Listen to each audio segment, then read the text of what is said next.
Welcome to the Leadership Spark podcast, where we equip you to be the great leader your people deserve. This is Corey, and today we want to talk about the iceberg of ignorance. Now, chances are you've never heard of the iceberg of ignorance, but the principles that we can learn from it as a leader are invaluable. The iceberg of ignorance was created by Sidney Yoshida in the late 1980s, 1989 to be exact.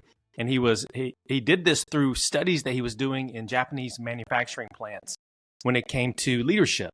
And the fascinating thing about it was most of the time, people at the top of the organization don't really understand the real problems that the people on the front line are facing. And that's why he used this illustration of an iceberg and called it the iceberg of ignorance. Because if you think about an iceberg, you only see 10% of the iceberg above water. 90% of the iceberg is below the water. And so through his research, he found this to be true. And I want to share it with you, really as a reminder that as you grow as a leader, regardless of what level you are at, you have to do the work to stay close to the front lines. You have to do the work to understand the most meaningful and impactful problems to solve and what the real problems are. And so his conclusion was this, is that if you are at the top level in an organization, you really only understand about 4% of the problems that your company is facing or the people on the front lines are facing. As you go down through the organization, if you are in the middle management layer within the organization, which a lot of you listening to this may be, you understand 9%. You know 9% of the problems that need to be solved. If you are a supervisor or a frontline manager, then that goes up to 74%. It goes up significantly. You know 74% of the problems that need to be solved. And you know who knows 100% of the problems that need to be solved?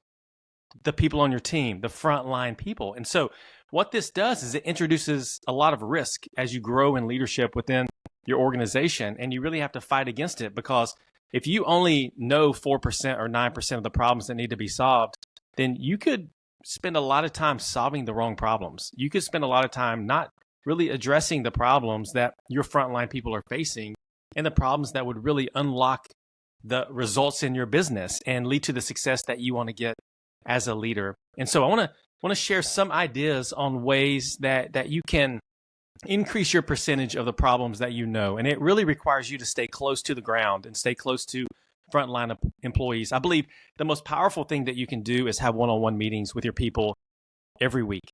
And you can encourage the people on your team to have one-on-ones with people on their team. If everyone in the organization throughout the spine of leadership is having a one-on-one meeting every week, and the communication channels are open and they are flowing, then that increases the chances that you're going to understand the problems that need to be solved because you will hear about them.